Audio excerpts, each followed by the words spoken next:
already destroyed 2 oil storage tanks and claimed 1 life.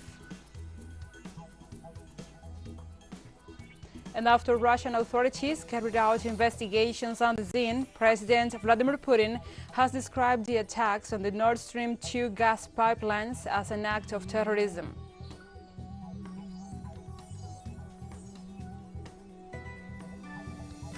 From the headquarters of TeleSUR English in Havana, Cuba, this is From the South. I'm your anchor, Gladys Quesada.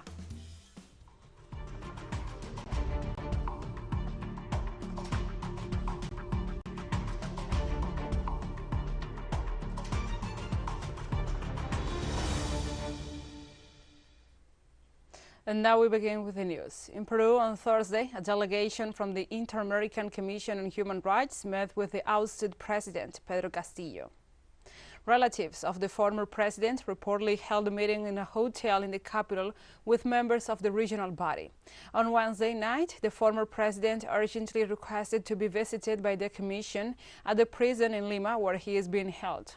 The delegates, led by the executive secretary Tania Renom, finally met with Castillo on Thursday, as confirmed by his lawyer, Wilfredo Robles, who was not alerted by the prison authorities.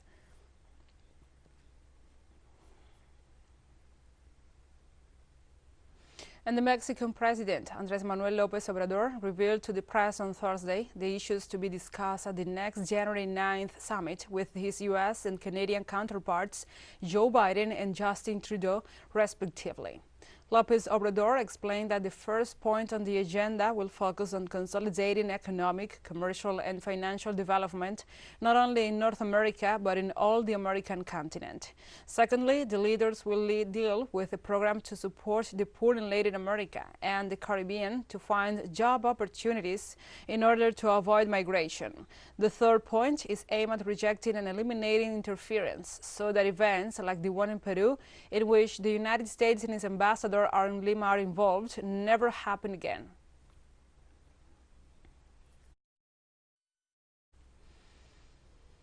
In Bolivia, indigenous people warned about the risk of extinction of native languages, acknowledged by the political constitution of the plurinational state. The Aboriginal group claims that this is the result of factors such as globalization, mining, pollution, and logging. Alex Vilca, spokesperson for the Nicontio CAP, also stated that of the 36 indigenous languages, the Guarani language, which is still present in the villages of Argentina and Paraguay, is the least vulnerable. The spokesperson explained that the situation is quite worrying because many villages have already disappeared due to the constant pressure from mining, logging, and agriculture.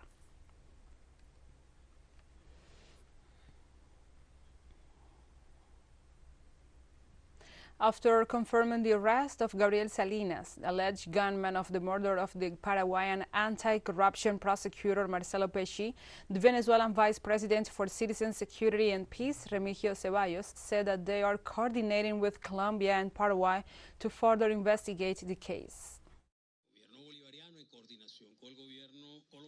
The Bolivarian government, in coordination with the Colombian government, has been working, and we have now started the interconnection to gradually take this case because these people are confessing and new criminalistic and forensic elements are emerging that will allow us to provide the Colombian government and the Paraguayan government with all the necessary information on these highly dangerous individuals who are currently in detention. Remigio Ceballos also stated that the alleged gunman in the murder of the Paraguayan prosecutor Marcelo Pesci will be judged in Venezuela as the Constitution stipulates. Es necesario que se conozca, pues, claramente It is also necessary to know that in Venezuela, Article 69 of the Constitution la extradición de los strictly venezolanos y las prohibits the venezolanas. extradition of Por lo tanto, Venezuelan men estos and women. ciudadanos serán Therefore, juzgados por el these sistema citizens judicial will be venezolano en judged by the renovación, Venezuelan un sistema judicial judicial. And operations continue in Colombia to put out the fire that destroyed 2 oil storage tanks in the city of Barranquilla and that claimed the life of 1 person. The Emergency Operative Committee informed that around midnight on Thursday, the fire of one of the tanks that remained active was controlled and extinguished. The committee indicated that after analyzing the situation with local and national authorities, another operation will be carried out to try to put out the blaze, since the damaging effect of an explosion in a 3rd tank has been minimized. The committee indicated that firefighters continue efforts to keep the fire from spreading.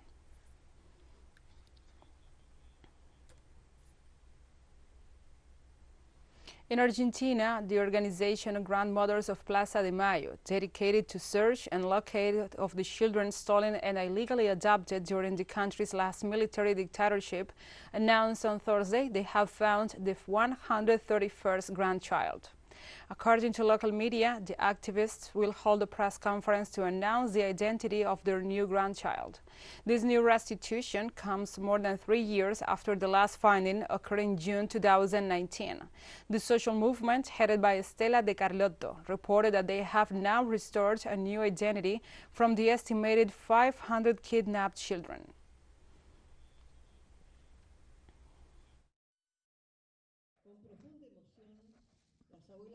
With deep emotion, the grandmothers of Plaza de Mayo announced the recovering of the identity of a new grandchild, son of Lucia Angela Nadine and Aldo Hugo Quevedo.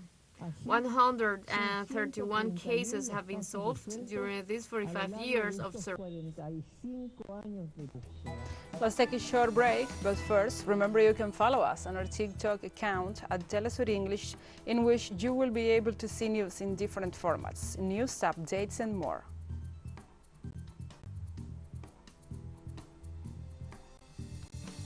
Other stories coming up, stay with us.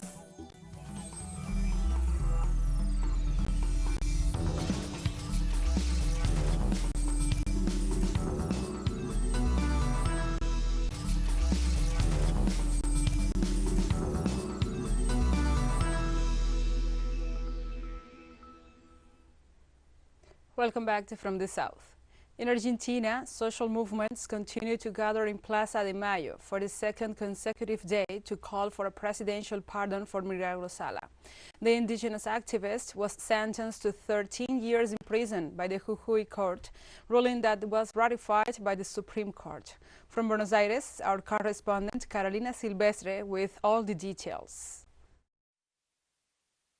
The demand of various groups in the South American country is due to the unjust deprivation of liberty of the maximum leader of the Tupac Amaru force. There is a problem that goes through all of this, which is institutional insecurity, which is a permanent violation of human rights, and the IACHR itself has declared a violation of human rights in the case of Jujuy. So the president has all the power to intervene, and if he does not do it, it's because he does not have the strength to do it, or because he has a different agenda. The request for a presidential pardon has the support of human rights organizations, national lawmakers, different political forces, and social movements. There is jurisprudence, such as the Vecchi case of 2002, signed by Banossi. Today, he is legal advisor to the president. In the case of jurisprudence of the autonomous city of Buenos Aires, dealt with as if it were a province, a pardon is granted in the Vecchi case. For Nelia Rojas, leader of Tupac Amaru in the province of Mendoza, who also faced harassment and prison, there is an urgent need to put an end to lawfare. One day after the corrupt court that exists here in Argentina, after the conviction of our colleagues, the Jujuy authorities approved the expropriation of the things our partners built and that each one of us knows about their struggle. And we have seen how they have done those works with so much sacrifice and so much love. For the protesters, the solution would only be found through politics. We're waiting to see what stance the president takes. Whether he will take the position of this side, the one of democracy, of the electoral contract that brought him to the government, of facing up to persecution and lawfare, or whether he will choose the position of those who persecuted us in 2016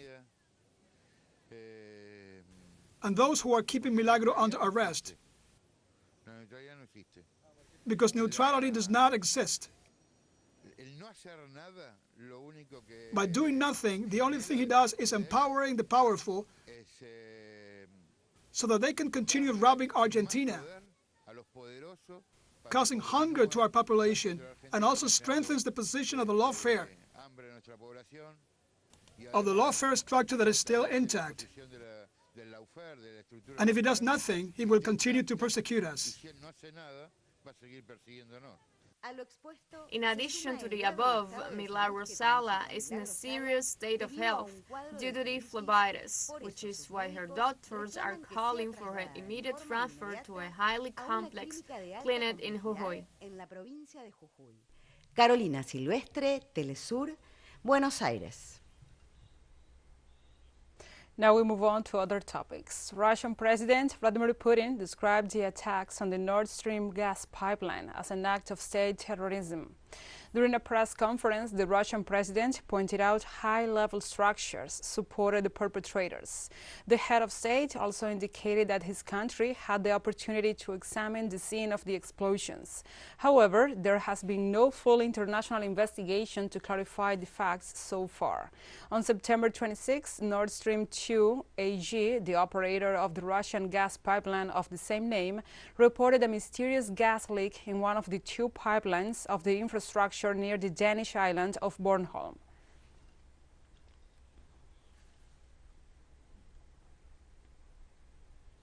The Russian Foreign Ministry stated on Thursday that Ukrainian President Volodymyr Zelensky's visit to Washington showed both Ukraine and the United States are determined to continue hostilities with Moscow.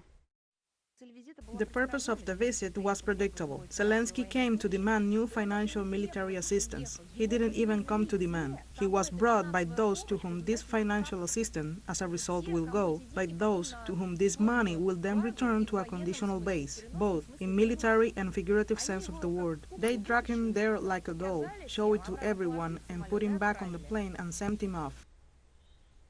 Hungary's Prime Minister Viktor Orban has called for the abolition of the European Parliament to restore public trust following a recent corruption scandal. Orban proposes dissolving the current parliament and creating a new one with national delegates. He said that a new European Parliament made up of only national delegates will ensure greater oversight, accountability and credibility. On his part, European Parliament President Joseph Borrell denied either his or the Parliament's involvement in any corrupt plot.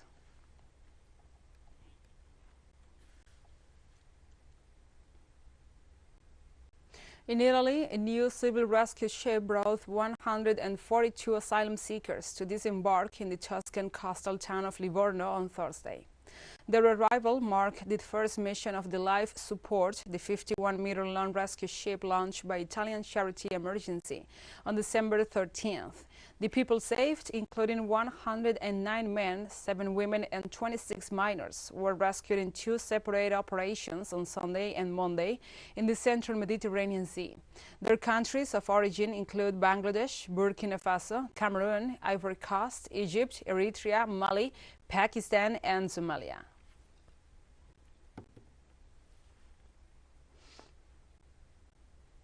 European Union nations agreed to set up a joint mechanism to limit gas price hikes. Representatives of the bloc affirmed that the adoption of the measure seeks to protect the citizens and the regional economy for speculation derived from excessively high gas prices. The decision is reached in the midst of the regional energy crisis to which the continent is heading as a result of the sudden rift with Russia.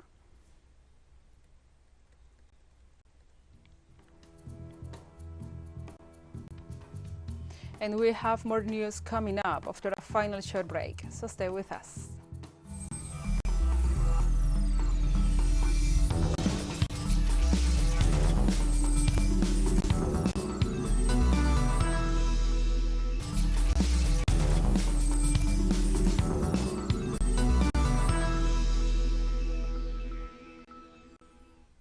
Welcome back to From the South.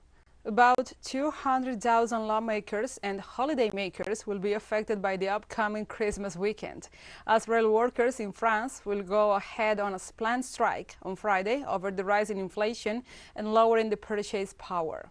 Due to the scheduled strike, France's national state-owned railway company announced that 1 out of the 3 high-speed trains will be cancelled on Friday. Meanwhile, about 40% of high-speed trains will be suspended on Saturday and Sunday. The company also said that the weekend strike will affect cross-border line, intercity trains and metro lines as well. French Railway Workers Union announced on Sunday 2 upcoming strikes, one from December 23rd to December 26th and the other from December 30th to January 2nd.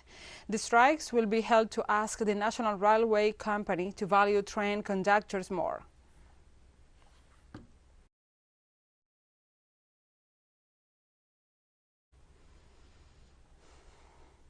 An Ivorian prosecutor demanded on Wednesday, December 21st, a life sentence for 4 suspects allegedly involved in the 2016 machine gun assault on a beach resort that killed 19 people. The lawmakers of the 4 defendants, which stood before the Abidjan court, had demanded acquittal for the clients. They claimed that the prosecution lacked proof of their complicity with the perpetrators of the attack.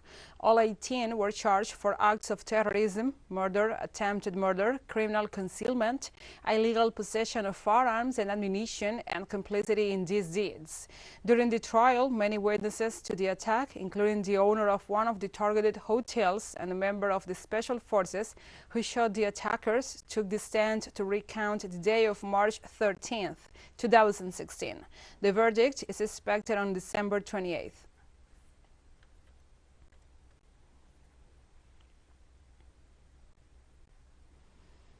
And Rwanda ranks first in its income group before Madagascar and Ethiopia and occupies the 9th spot in the group. The 2022 Global Innovation Index tracks innovation trends worldwide. It evaluates the innovative performance of around 132 economies, while highlighting innovation strengths and weaknesses. Mauritius, South Africa, and Morocco are the best-ranked African nations, 45th, 61st, and 67th, respectively, while Mauritania, Burundi, and Guinea are the least innovative African economies. Rwanda is the most innovative economy among low-income countries.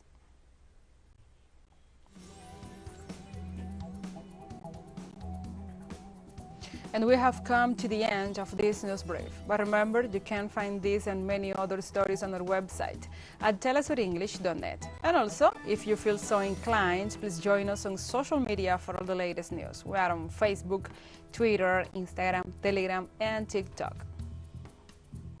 For TeleSUR English, I'm your anchor, Gladys Quesada. Thank you for watching.